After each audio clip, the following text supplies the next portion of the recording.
Hello दोस्तों, आज मैं लेकर आया हूँ आपके लिए एक कंपैरिजन वीडियो। आप में से बहुत लोग ये सोच रहे होंगे कि यूपीएससी पॉलिटी के लिए हमें कौन सी बुक प्रेफर करनी चाहिए। मार्केट में बहुत सारी बुक्स हैं, लेकिन उन सब में सबसे पॉपुलर बुक्स, जिसका आप सभी को पता ही होगा मैं किसकी बात कर रहा हूँ, वो है लक्ष्मीकांत। जी हाँ दोस्तों, एम लक्ष्मीकांत एक ऐसी बुक जिसे इंग्लिश मीडियम हो या हिंदी मीडियम या कोई भी एग्जाम हो, हर कोई पॉलिटिकल साइंस या पॉलिटी पढ़ने के लिए प्रेफर करता ही करता है। लेकिन बहुत से लोग जो कोचिंग करते हैं, वो इनकी उनके दिमाग में एक डायलेमा होता है, एक डिल्यूजन होता है कि वे अपने कोचिंग के नोट्स पढ़ें या लक्ष्मीकांत पढ़ें। इसलिए उन्हें बहुत बार फोमो भी होता है। लेकिन आज मैं आपको इस फोमो से दूर करता हूँ, क्योंकि आज मैं लेकर आया हूँ एम लक्ष्मीकांत और अदर कोचिंग के नोट्स का एक फुल कंपैरिजन। मैं बताऊंगा कि ये दोनों बुक्स किस तरीके से एक दूसरे से अलग हैं, इनमें क्या सिमिलैरिटीज़ हैं और हमें कौन सी बुक पढ़नी चाहिए। जी हाँ दोस्तों, तो आज मैं लक्ष्मीकांत के साथ करूंगा दृष्टि की पॉलिटी की बुक का ब्लैक बुक जो होती है उसका कंपैरिजन। तो मैंने इन दोनों बुकों को पढ़ा है और मैं आपको एक बात दावे के साथ कह सकता हूँ कि दोनों ही बुक्स काफ़ी अच्छी हैं। हालांकि मार्केट में लक्ष्मीकांत का नाम बहुत ही ज़्यादा है, तो ऑब्वियस ही बात है फोमो क्रिएट होना बनता है।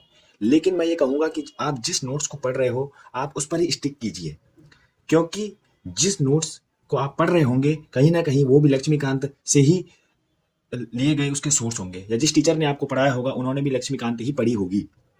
बस फ़र्क सिर्फ इतना है कि लक्ष्मीकांत की जो बुक है वो काफ़ी मोटी है और उसमें जो चैप्टर हैं वो काफ़ी शॉर्ट में दिए गए हैं।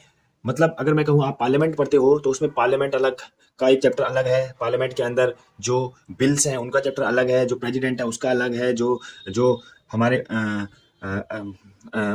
उपराष्ट्रपति होते हैं उनका अलग है। लेकिन जो हमारे नोट्स होते हैं उसमें कंपाइल करके एक ही चैप्टर में सबको मिक्स करके दिया गया है, जिसमें लोकसभा स्पीकर होते हैं, जिसमें हमारे प्रेसिडेंट होते हैं, जिसमें हमारे उपराष्ट्रपति होते हैं।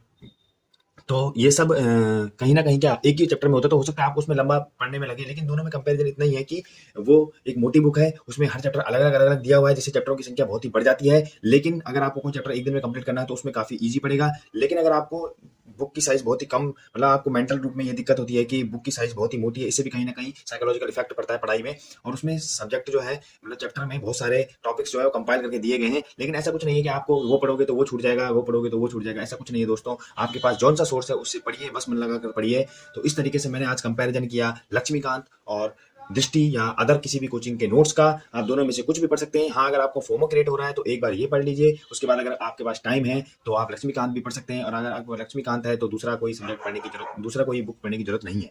तो इस तरीके से आज की वीडियो में मैंने ये कंपैरिजन किया। अगर आपको ऐसी और वीडियो चाहिए तो चैनल को लाइक, शेयर और सब्सक्राइब जरूर कीजिए। तब तक के लिए बाय बाय, थैंक यू।